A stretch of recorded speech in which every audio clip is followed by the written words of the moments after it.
Roditelji koji su podneli zahtev za upis deteta u prvi razred imaju još mesec i po dana da završe proceduru. Zakonom nije predviđeno kada se upis završava, ali je period od 1. aprila do kraja maja predviđen za upis novih prvaka.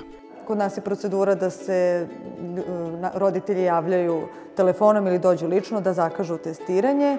Kada prikupe svu potrebnu dokumentaciju, predaju je sekretaru i tako se vrši upis. Potreban je izvod iz matične knjige rođenih, prijava prebivališta, određeni lekarski pregledi i diplomica o završenom pripremnom predškolskom programu. Predškolske ustanove doprinele su da deca dođu što pripremljenije na testiranje.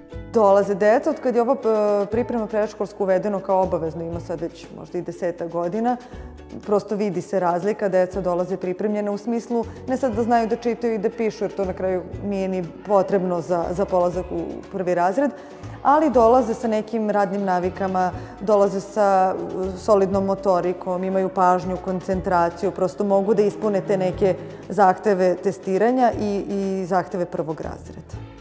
Škole zbog opravdanih razloga mogu da produže upis dece u prvi razred i posle 31. maja, kada je i predviđen posljednji rok.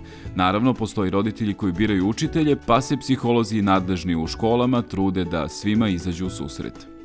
Prosto danas kad sve birate, birate lekara, birate advokata, birate školu na kraju krajeva, pa samim tim neki roditelji dolaze, biraju i učiteljicu. Ja zapišem svaki taj zahtev, trudim se da im ispunim, ali to naravno nije ni jedini i najbitniji kriterijum kasnije za formiranje odeljenja.